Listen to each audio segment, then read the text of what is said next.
ना सदासिन्नो सदासित्तदानीं नासिद्रजो नो व्योमा परो यत् किमावरीवः कुह कस्य शर्मन्नम्भः किमासीत् गहनं गभीरं। सृष्टि से पहले सत नहीं था, असत भी नहीं, अंतरिक्ष भी नहीं, आकाश भी नहीं था।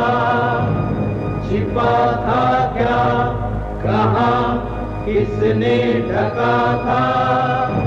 उस पल तो अगम अतल जल भी कहाँ था।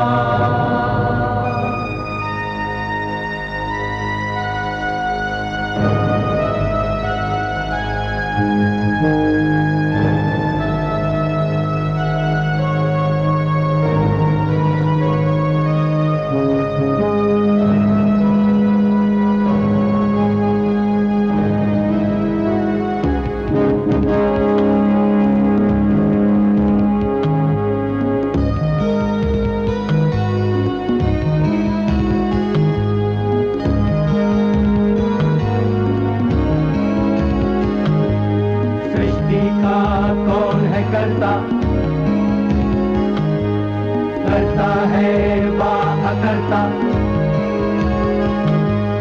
ऊंचे आकाश में रहता, सदा अध्यक्ष बना रहता। वही सचमुच में जानता या नहीं भी जानता है, किसी को नहीं पता, नहीं पता, नहीं है पता, नहीं है पता।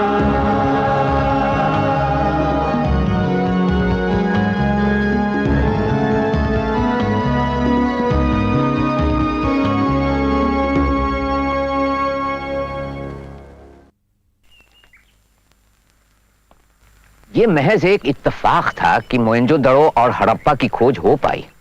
इसमें कोई शक नहीं कि हिंदुस्तान में आज भी पुराने शहर और प्राचीन आलार जमींदोज हैं। जब से ये पंक्तियां लिखी गई हैं, सिंधु सभ्यता के और कई शहर और गांव हमें मिले हैं। सिंधु घाटी सभ्यता के नष्ट होने के साथ ही साथ शहरी तहजीब भी मानो लुप्त होने लगी, पर तकरीबन सभी जगह कृषि प्रधान खेतीहर बस्तियां विकसित होने लगी।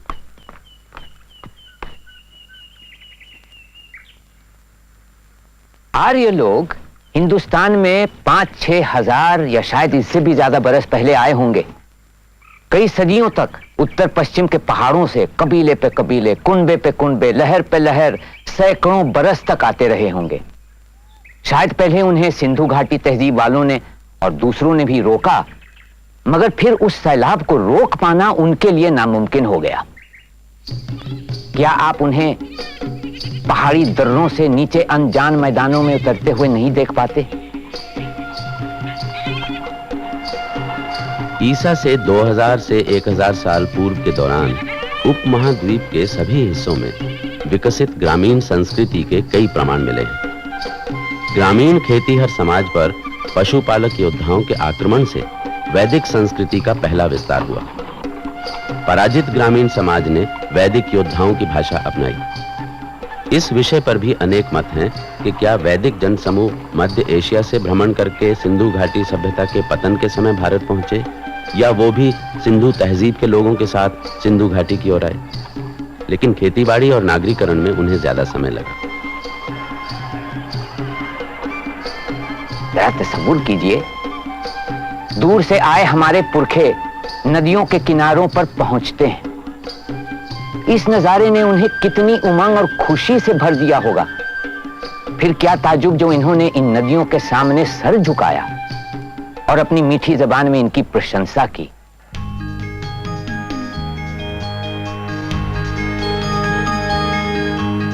हे जल, हे उदक, नीर है, सुख स्रोत है, हमें बल दो, ऊर्जा दो, महान आनंद दो। हे जल जैसे शिशु को माता दूध पिलाती है, वैसे ही हमें भी मंगलमय रस दो। हे जल, हमें तुम रोग मुक्त कर हर्ष दो। हम तुम्हें स्वीकार लें, हमें वंश वृद्धि दो। हे जल अभिलाषा तुम हो, औषधि तुम हो। आरोग्य हो, अग्नि हो, हमारे जीवन दाता हो। हे जल तुम शांति हो, सुख हो तुम अभीष्ट हो। जल जिए हम, तुम हम पर बरसो बरसो। दोष हरो, शाप हरो, वाणी का पाप हरो। तन का मन का मैं हरो। हमें शुद्धि का अमृत दो। हमें शुद्धि का अमृत दो। मैं जल में हूँ, जल के रस में हूँ, जल में हूँ। अग्नि तुम जल में हो, आ मुझे तेजोमय कर दो।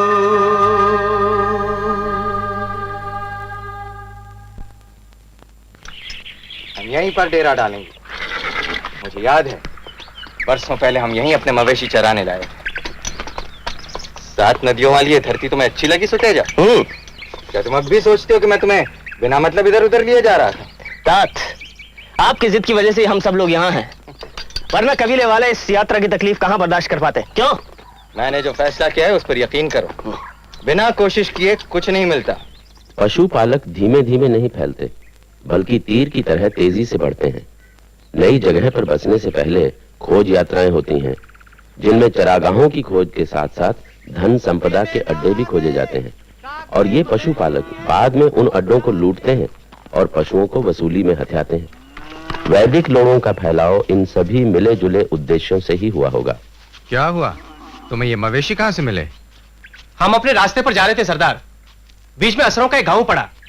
हमने उन पर हमला किया और इन मवेशियों पर कब्जा कर लिया। अच्छा हुआ, अब हमारे पास अधिक पशु हो जाएंगे। किंतु हम इन जानवरों का करेंगे क्या? हड्डी और चमड़ी के ढांचे पर तो है ये। नहीं सुतेजा, हमारे मवेशियों की तुलना में इन मवेशियों में यहाँ की गर्मी सहने की अधिक शक्ति है। अब हम यहीं पड़ाव डालेंगे।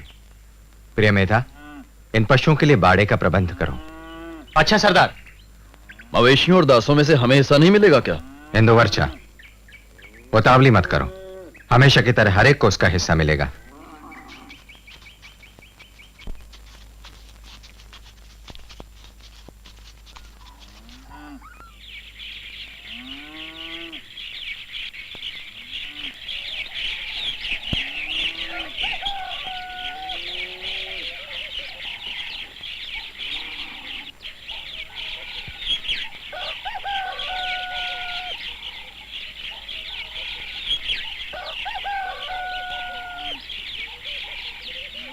वैदिक लोगों, उनकी भाषाओं के आगमन और उनके विस्तार को एक गतिशील सांस्कृतिक संपर्क के रूप में देखना चाहिए, जो सदियों तक चलता रहा। ये लकड़ी की पट्टिका माता है और ये ऊपर वाला काष्ठ छड़ पिता। दोनों मिलकर अग्नि को जन्म देते हैं। अब यही उचित समय है, तुम इन सब के अर्थ समझ लो और अपनी जिम्मेदारियों को महसूस करो। ओम भूर्भुवस्वरोम कृणत्स्व पाजा प्रसितिं न पृथ्वीं याहि राजेव अमवानि वेना।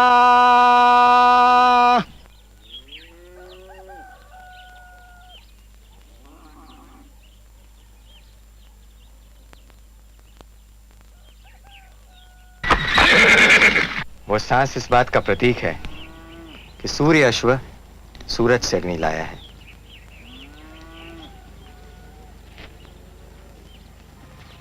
हे मन जैसे धन कामना से जन जुड़े हुए रथ का यश गाते हैं, हम भी वैसे ही कीर्तिमान शक्तिमान अग्नि के गुण गाए। अग्नि जो नायक है सहायक है, अग्नि जो अजर है सदा सुंदर है। आओ हम उस अग्नि को बुलाएं। घर घर अग्नि देव प्रज्वलित होता है, रात के अंधेरे दिन के उजाले में आराधना पाता है। नहीं होता जिसके नियम का अपालन, आओ हम उस अग्नि को सजाएं। अग्नि इंद्र सोमादि देवता रक्षक है, सहायक हैं वे हमारे पोषक हैं, तभी हम कभी नष्ट नहीं होंगे। आओ हम अपने शत्रु को हराएं, आओ हम उस अग्नि को बुलाएं। अब हर घर का गृहपति गृहपत्य अग्नि और अपने पूर्वजों पितरों के लिए दक्षिणा मुंड हेतु अग्नि लेने आएगा।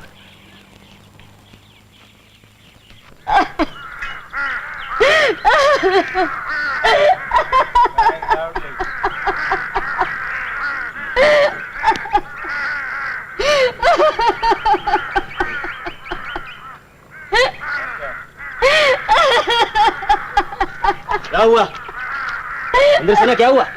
क्या हुआ? कोई मर गया क्या? हमारे मवेशी मक्खियों की तरह मर मर कर गिर रहे हैं।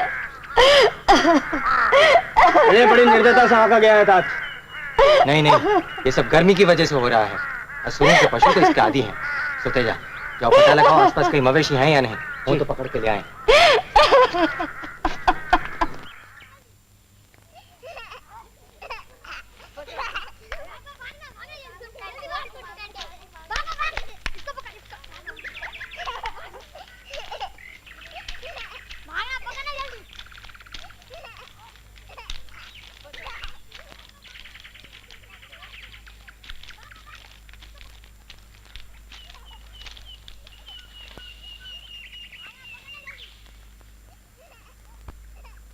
हम यहाँ इसलिए एकत्रित हुए हैं कि मृत पशुओं के बदले में नए मवेशियों के लिए क्या किया जाए।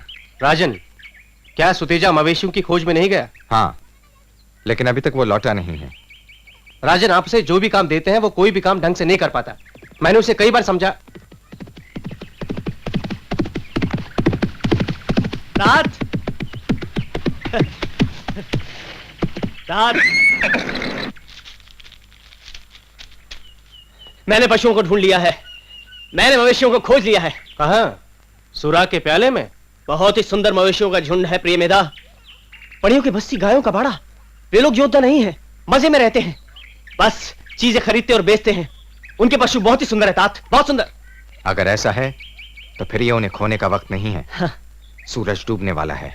नहीं तात, पणी लोग बहुत ही चालाक हैं। उन्होंने अपने मवेशियों को गुफा में छिपा रखा है। वहां तक पहुंचना बहुत ही मुश्किल है। अगर हम उनसे युद्ध करते हैं तो इसका मतलब यह होगा कि अपने योद्धाओं को खोना।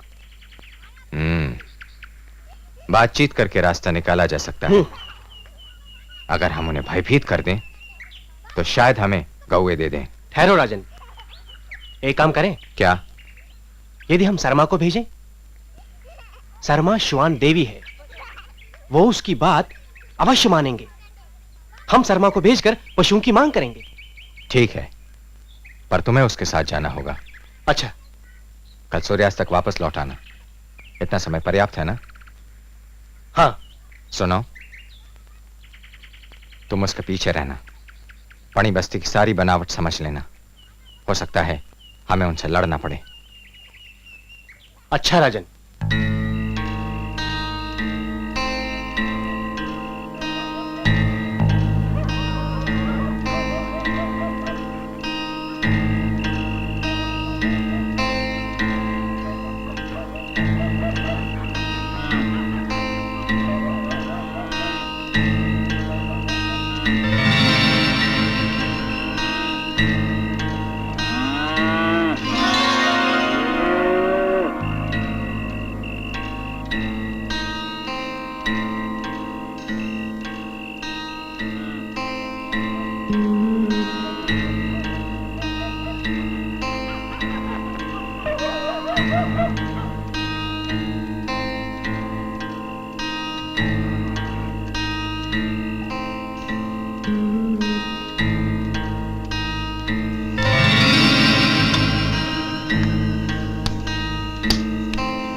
कौन हो तुम?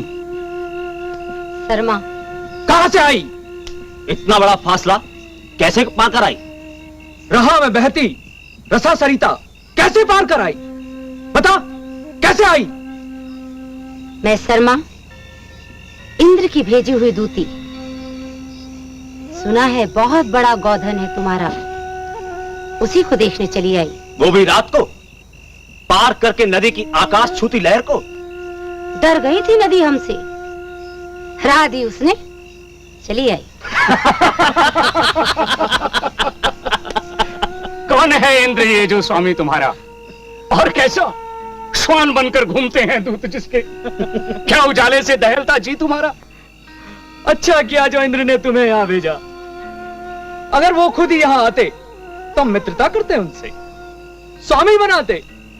संभलता नहीं है गोधन हमसे, सौंप देते, रात को आराम से सोते। क्यों? है ना?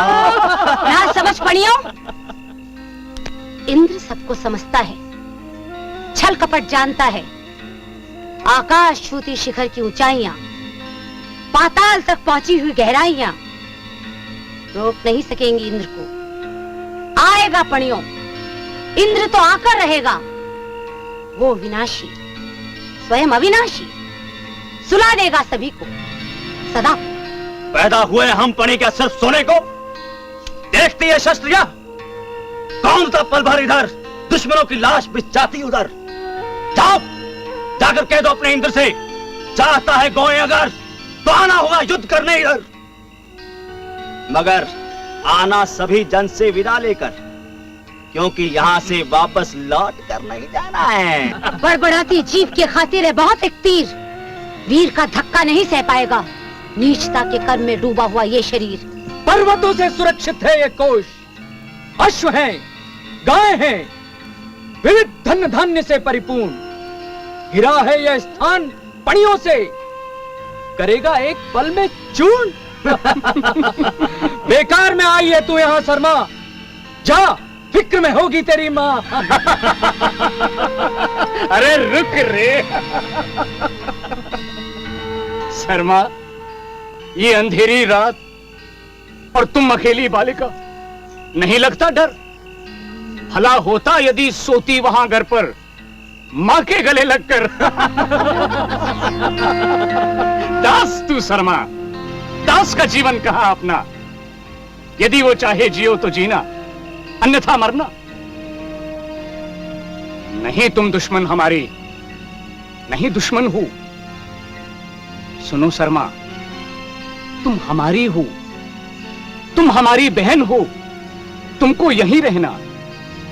अरे इतना बड़ा गोधन, इसमें भाग है तुम्हारा, हो जाए बंटवारा, तुम्हारा भाग है सौंपते तुमको। स्वीकार है शर्मा बहन? कौन भाई, बहन भी कौन, मुझको ही संबंध नहीं स्वीकार। जानता है इंद्र, जाने अंगिरस, मैं जा रही हूं उन्हीं के पास। भ्रष्ट व्यवहार भी मुझको नहीं स्वीकार। प्राणों से है अगर प्यार तो भागो पणियों, भागो पर्वत के उस पार। अब पुजारन, दस मत कर शब्द तू अपने यहां जा, जाकर कह दे अपने स्वामियों से, इंद्र के अनुगामियों से, हम न देंगे पशु ने अपने, कभी भी पशु ने।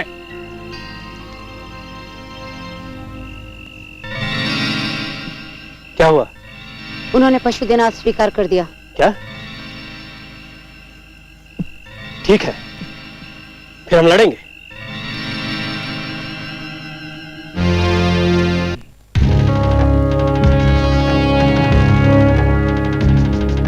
गायक गाता है इंद्र के लिए गाना, मंत्रों से करता साधक इंद्र की अर्चना। अपनी वाणी से करते हम इंद्र की आराधना।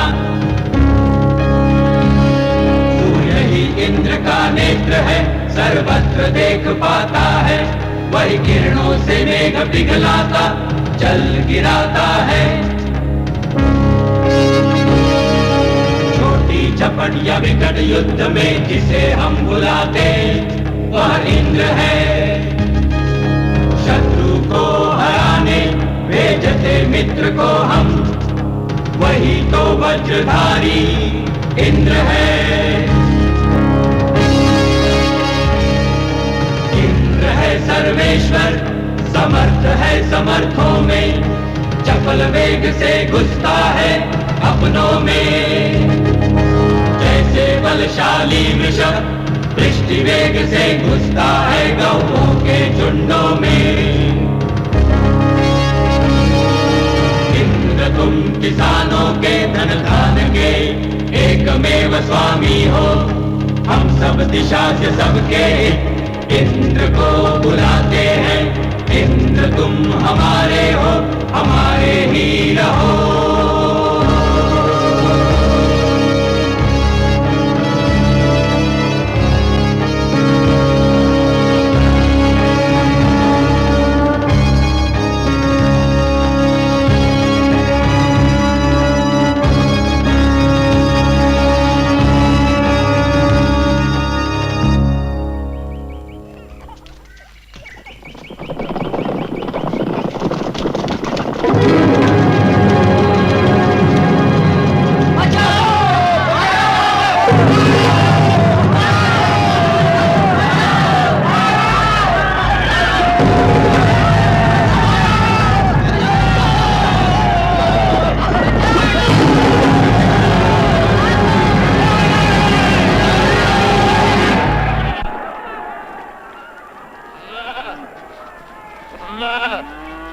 पणी सिंधु घाटी सभ्यता के वो संपन्न व्यापारी थे जिन्होंने शहरों के उजड़ने के बाद भी जैसे तैसे व्यापार चलाए रखने की कोशिश की।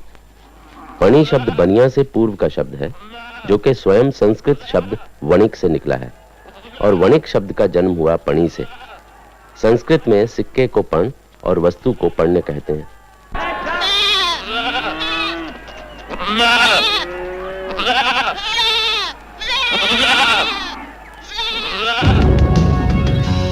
जिसने अहिवद कर सप्त सरिता बहाई, जिसने बलासुर की गुफा में बंद गौएं छुड़ाई, जिसने मेघोसी शिला के उदर में गाज की आग सजाई। सज्जनों सुनो वही शत्रुहर हमारा इंद्र है। सभी भुवनों को डरा कर जिसने कंपित कर दिया है, दास दल को रख गुफा में जिसने बंदी कर लिया है। जीता है लक्ष्य जिसने शिकारिया जुआरी सा, सज्जनों सुनो वही विजेता हमारा इंद्र है। जिसने 40 साल पहाड़ों में छिपे शंबर को मारा और अहंकारी अधिदानव को सोते में संघारा। त्रिलोक पर आरोहण करते रोहिण को प्रहारा। सज्जनों सुनो वही पराक्रमी हमारा इंद्र है। दुराचारियों को जो वज्र से कुचलता है, जो घमंडी वैरियों के गर्व को कुचलता है, जिसका नाम सुन दस्युओं का दिल दहलता है। सज्जनों सुनो वही वीरवर हमारा इंद्र है। सज्जनों सुनो वही वीरवर हमारा इंद्र है, हमारा इंद्र है। क्या इंद्र वाकई कोई मनुष्य था जो आर्यों का प्रमुख रहा होगा, या फिर कोई काल्पनिक चरित्र? ईरानियों में जरतुश्ती सुधारों के बाद इंद्र को दैव या दानव माना जाने लगा। इसी तरह असुर और राक्षस शायद उस समय की अन्य प्रमुख भारतीय जातियों के सरदार या देवता रहे होंगे। मुख्य शत्रु वे रहे होंगे जिनके राजाओं या सरदारों के साथ युद्ध को इंद्र द्वारा दैत्यों के संहार के रूप में दर्शाया गया है। इन दैत्यों में सबसे बड़ा संभर था, जिसके पास बहुत से गढ़ या पुर थे। इंद्र इन पुरों को तोड़ने वाला पुरंदर है, लेकिन ना तो इंद्र और ना ही उसके अनुयायियों का कोई शहर बनाते या बसाते हुए या किसी शहर पर शासन करने का ही वर्णन मिलता है। लेकिन एक हिंद आर्य बस्ती ग्राम कहलाती थी, जिसका अर्थ बाद तक भी गांव ही रहा, जो एक रात भर के पड़ाव के लिए भी इस्तेमाल किया जा सकता था।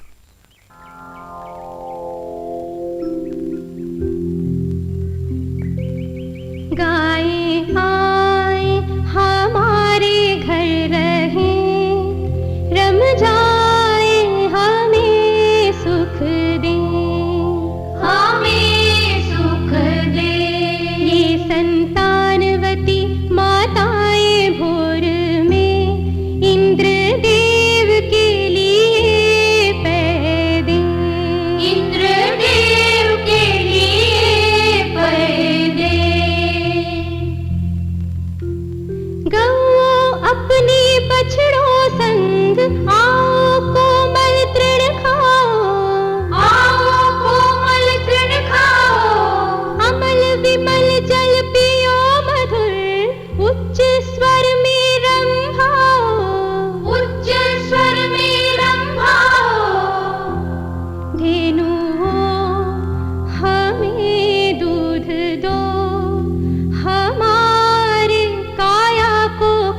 वैदिक कबीलों का मुख्य कार्य युद्ध था और तकनीकी ज्ञान ज्यादातर युद्ध के लिए रथ, अस्त्र शस्त्र और औजार के निर्माण तक सीमित था।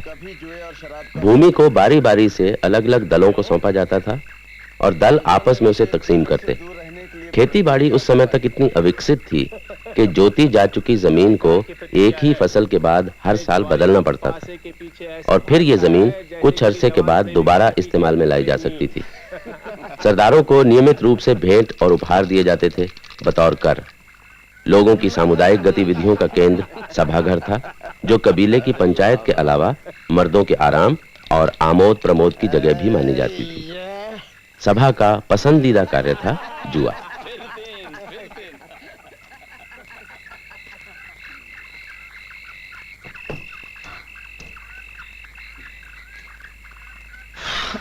अब तुम कहाँ जा रहे हो? यहाँ बात उमस है, मैं जरा बाहर जाके स्वच्छ हवा खा के आता हूँ। मैं सब जानती हूँ तुम कहाँ जा रहे हो। तुम क्या समझते हो मुझे कुछ पता नहीं? मत भूलो कि तुमने अपने पिता के सामने प्रतिज्ञा की थी। मैंने कहा ना, मैं सिर्फ देख कर आ रहा हूँ कि वो लोग क्या कर रहे हैं। मैं नहीं खेलूंगा बस। पासे चलते देखकर तुम अपने आप को रोक नहीं पाओगे, मत जाओ। मैं पासे नहीं खेलूंगा, पता है ना।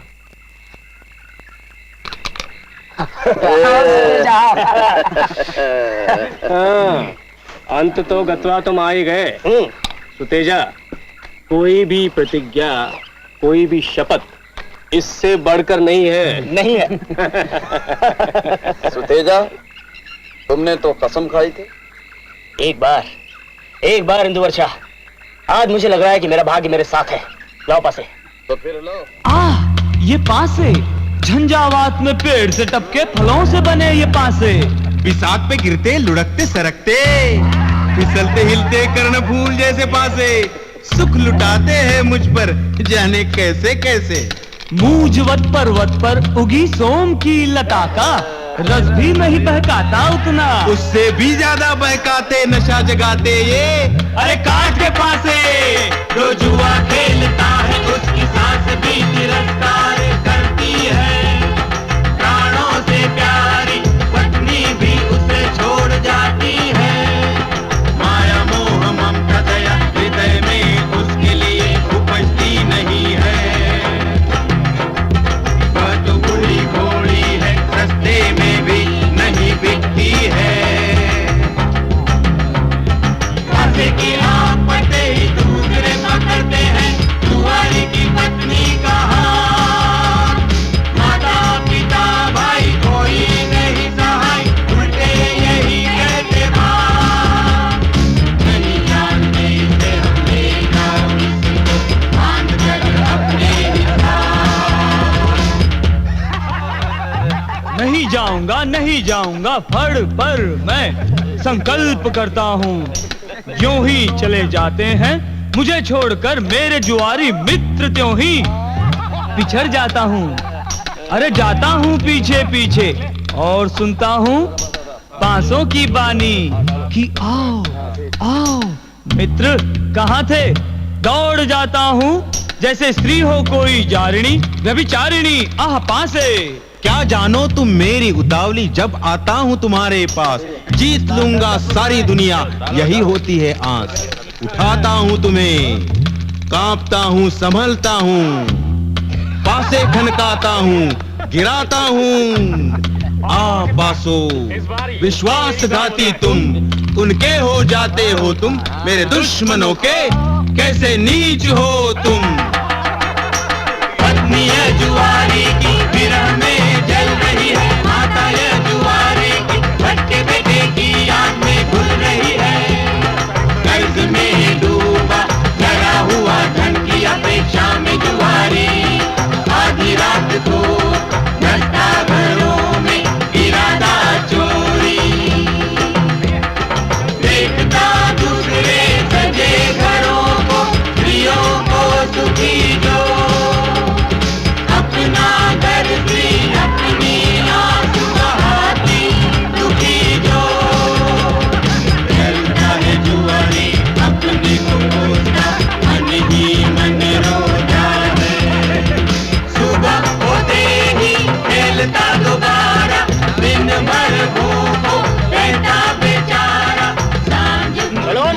जीतना।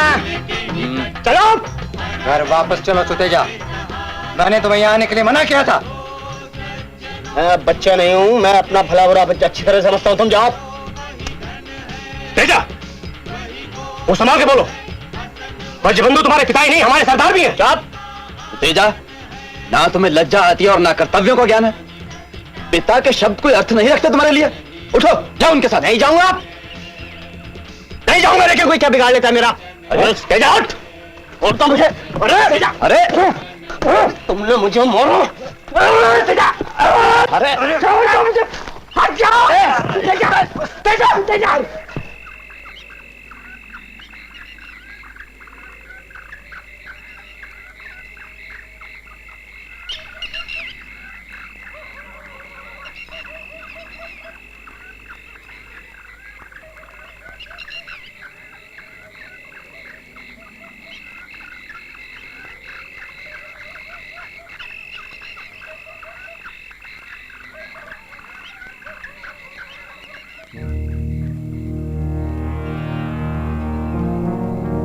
वरुण है पूछता मैं स्वयं से, मैंने किया है पाप कौन सा। पूछा मैंने विद्वज्जनों से, कहते हैं वे एक स्वर में, तुझसे निश्चय ही रुष्ट है वरुण यह कोप उसका। वरुण है मैंने समझ बूझ कर नहीं किया पाप, पाप है कराया मुझसे मदिरा ने, जुए ने, क्रोध ने, अज्ञान ने, मननहीनता ने। कभी बड़ा छोटे को, धनी निर्धन को, बलवान निर्बल को, पाप की दिशा में ले जाता है। पाप कर्म निद्रा में भी कभी न रुकता, कभी विनाश नहीं पाता है।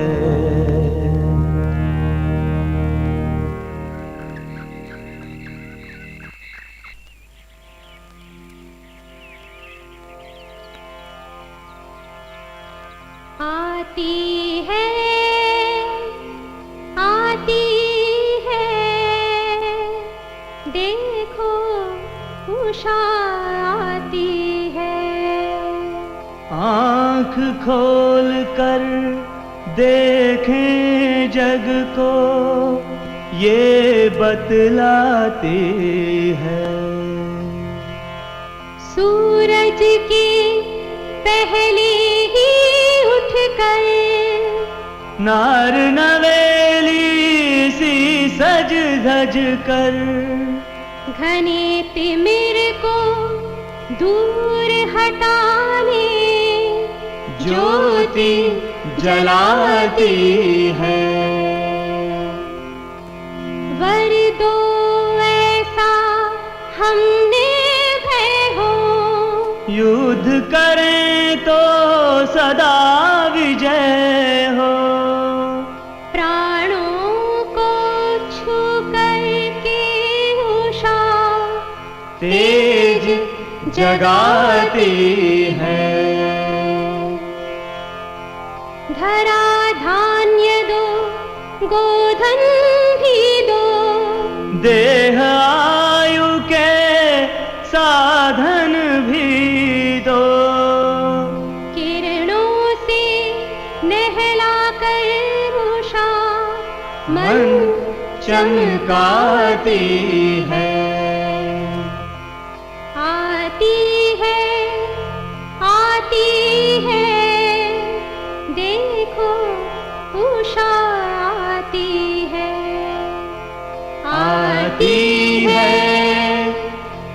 आती है, देखो उषा आती है, देखो उषा आती है।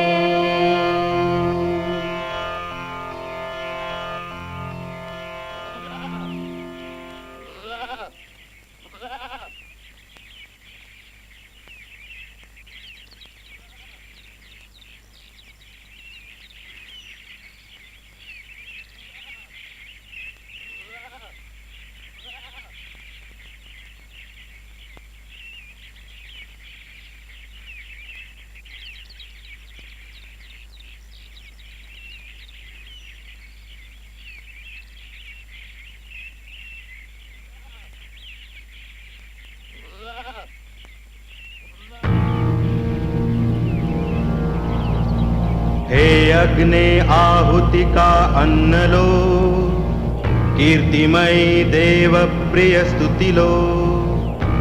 हे मेधाविन हे जीवन रसदाई, गाए हमने जो मन भाई स्तुति बहलो। हे अग्नि लोक में बंधु कौन है, यज्ञ कौन है, किसके आश्रित तुम कौन हो। हे अग्नि लोक के तुम ही बंधु हो, तुम ही सखा हो, मित्रों में प्रिय मित्रों के तुम ही मित्र हो। हे अग्नि यजन करो तुम मित्र वरुण का हमारे लिए, इंद्रादि देवता का यजन करो विशाल यज्ञ का, अपने महान घर का यजन करो।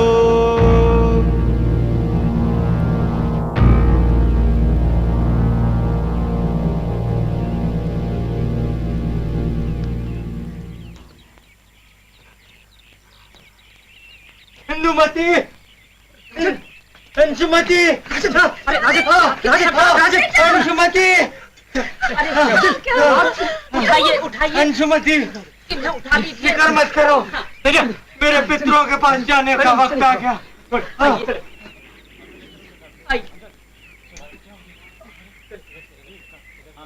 जल्दी चलो, जल्दी वहाँ कुटिया के अंदर, जल्दी चलिए चलिए। हाँ यहाँ अंदर अंदर, हाँ आओ।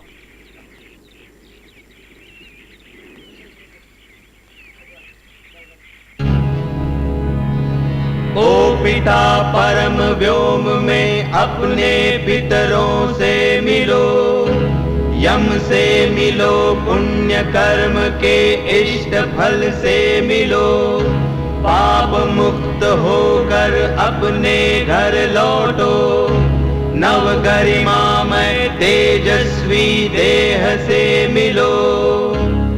हे यम अपने मार्गदर्शक गृह रक्षक चतुर्द्रक, दोनों श्वानों को मृतक की रक्षा का आदेश दो, मृतक का कल्याण करो, मृतक को आरोग्य दो। हे अग्नि इसके जन्म रहित अंश को अपने तेज से तपाओ, फैलाओ अपने को पवित्र ज्वालाओ, जलाओ जलाओ। हे जानकार अग्नि अपनी मंगलमय मूर्ति से इसे पुण्यशील लोकों में ले जाओ, पुण्यशील लोकों में ले जाओ, पुण्यशील लोकों में ले जाओ।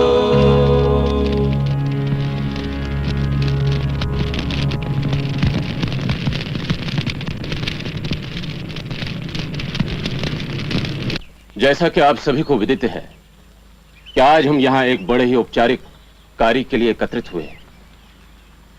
हम सब अपने राजन वजबंधु के स्वर्गवास होने पर शोक संतप्त हैं। वो हम सब के पिता समान थे। वो अपने कुशल नेतृत्व में हम सबको इस 7 नदियों वाले देश में लाए थे। वरना ब्रह्मवर्त में हमारे बच पाने की कोई संभावना बाकी नहीं बची थी। आज हम उन्हीं के उत्तराधिकारी के चुनाव के लिए यहां इकट्ठा हुए। आप में से जो भी इस पद के लिए अपना नाम देना चाहे दे सकता है, और उसके बाद आप जिसे भी उपयुक्त समझें उससे आप अपना राजन चुनें। मुझे पहले ही 2 अभिलाषों के बारे में बता दिया गया है। एक तो हमारे स्वर्गवासी राजन के पुत्र सुतेजा हैं, और दूसरे इनके सहयोगी योद्धा प्रिय मेधा। इसके अतिरिक्त कोई है? हाँ, मैं भी चुनाव लड़ना चाहता हूं। तो तीसरा नाम भी है, बहुत ही विनम्र, इंदु वर्षा। क्योंकि आप सब मैं उम्र में बड़ा हूं, इसलिए मैं चाहता हूं कि आप सब मुझे पहले बोलने की अनुमति दें। अवश्य। जैसा कि आप सब जानते हैं, राजन वजबंधु मेरे बड़े भाई समान थे। मैं बहुत छोटा था जब मेरे पिता का देहांत हुआ। ये राजन वजबंधु ही थे जिन्होंने मुझे युद्ध कला और शिकार का पाठ पढ़ाया। मुझे आज भी वो दिन याद आते हैं जब हम अपने पुराने देश ब्रह्मव्रत में कई कई दिनों इकट्ठे शिकार पर जाया करते थे। आज आप अपने नए राजन चुनने से पहले मैं चाहूंगा कि आप एक बात को ध्यान में रखें कि मैं इस कबीले की रक्षा में कभी पीछे नहीं रहा, और ना ही दुश्मनों से वसूली में। बस मुझे और कुछ नहीं कहना है। बहुत ही अच्छा बोले तुम प्रिय मेधा, बहुत ही अच्छा। और अब सुतेजा। सज्जनों, आप सभी हमारे कबीले के सम्मानित गृहपति हैं जो आज यहां एकत्रित हुए हैं। आप मुझे अच्छी तरह से जानते हैं। मैं वजबंधु का ज्येष्ठ पुत्र हूं। मेरे पिता एक महानतम राजा थे और इस कबीले के सरदार भी। क्योंकि वे इस कबीले के सरदार थे, इसीलिए प्रिय बंधु से अधिक अधिकार इस पद पर मेरा है। बस मैं इतना ही कहूंगा। और अब इंदु वर्षा। मित्रों, भाइयों और साथी योद्धाओं, मैं ना तो पूर्वजों की बात करूंगा और ना ही अपने युद्ध कौशल की, परंतु आप सभी जानते हैं कि मैं हमेशा दुश्मनों से प्राप्त वसूली के बंटवारे के लिए बोला हूं। यदि मुझे राजन बना दिया गया तो आपको पशुधन, घोड़ों, सोने और दासियों की कभी कमी नहीं होगी। बस। तो आप सभी ने तीनों प्रत्याशियों को सुना। अब आप जिससे भी उपयुक्त समझें उससे आप चुनिए। प्रिय मेधा के पक्ष में जो हैं वो अपना हाथ ऊपर उठाएं। 1 2 3 4 5 6 7। और सुतेजा के चाहने वाले भी अपना हाथ ऊपर उठाएं। 1 2 3 4 5। और इस तरह इंदु वर्षा के चाहते भी अपना हाथ ऊपर उठाएं। 1 2 3। तो हमारे नए राजन प्रिय मेधा है। प्रभु तुम्हारी रक्षा करे। हम विधि पूर्वक अश्वमेध यज्ञ करके तुम्हारा राज अभिषेक करेंगे। इंद्र तुम्हारी सहायता करे।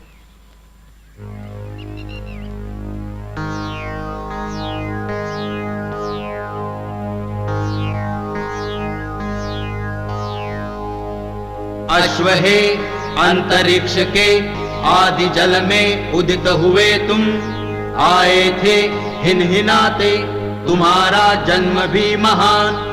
तुम्हारे पंख जैसे बाज पक्षी के, किरण भुजाएं हिरण के समान। यम के दिए अश्व को प्रथम त्रिलोकी, कृत ने रथ में जोड़ा इंद्र ने सवारी की। गंधर्वों ने लगाम को पकड़ा, देवताओं ने द्युतिमान सूर्य से अश्व को बनाया, अश्व को बनाया।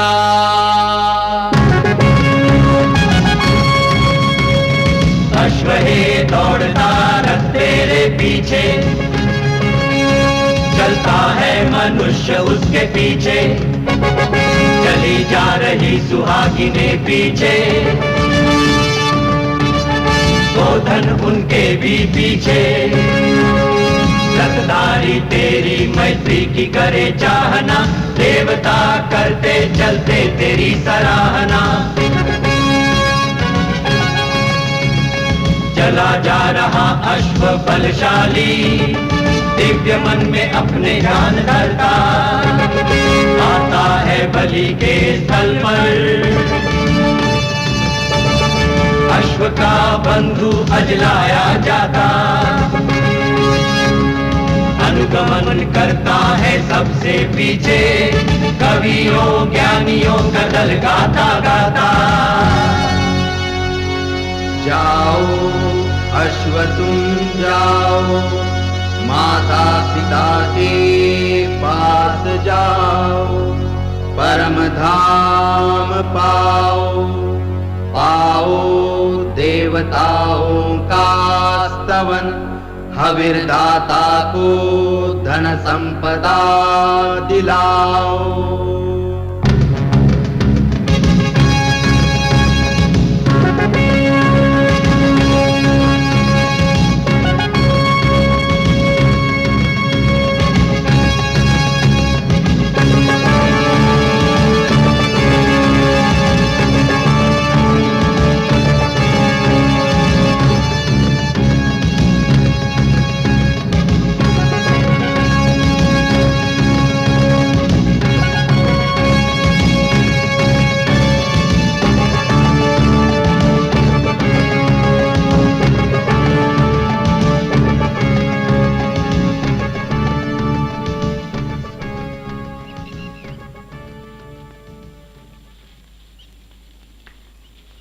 वेद आर्यों के दिल की पुकार थी जब वो भारत की जरखेज जमीन की ओर बढ़े। आर्य सोच का सर चश्मा वही था जिससे ईरान में अवस्था पैदा हुआ, फिर उन ख्यालों की तरक्की हिंदुस्तान में आकर हुई। वेदों का तबसरा रविंद्रनाथ ठाकुर यूं करते हैं, जीवन के अचरज और भय की तरफ एक जन समाज की भावनाओं का ये शायराना दस्तावेज है। अपने सरल विश्वास से सबने प्रकृति की हर शक्ति में, हर तत्व में देव रूप देखा, पर यह विश्वास साहस और आनंद भरा था और उन्होंने रहस्यमय तसव्वुर में जिंदगी को एक दिलकशी दी। लेकिन ऋग्वेद खुद सदियों की सोच और सभ्यता के विकास का सार है, जिस दौरान सिंधु घाटी तहजीब और कई दूसरी तहजीबें फली फूली। इसलिए ऋग्वेद में ये जो अर्पण है वो मुनासिब लगता है। हे ऋत्विज, हे पूर्वज, हे आद्य मार्गान्वेषी, वंदन है। हिरण्यगर्भात् समवर्तताग्रे, भूतस्य जातः पतिरेक आसीत्, सदाधार पृथिवीं द्यामुते मां, कस्मै देवाय हविषा विधेम। वह था हिरण्यगर्भ सृष्टि से पहले विद्यमान, वही तो सारे भूत जात का स्वामी महान, जो है अस्तित्वमान धरती आसमान धारण कर। ऐसे किस देवता की उपासना करें हम हवि देकर, जिसके बल पर तेजोमय है अंबर, पृथ्वी हरी भरी स्थापित स्थिर, स्वर्ग और सूरज भी स्थिर। ऐसे किस देवता की उपासना करें हम हवि देकर, गर्भ में अपने अग्नि धारण कर पैदा कर, व्यापा था जल इधर उधर नीचे ऊपर, जगा जो देवों का एकमेव प्राण बनकर। ऐसे किस देवता की उपासना करें हम हवि देकर।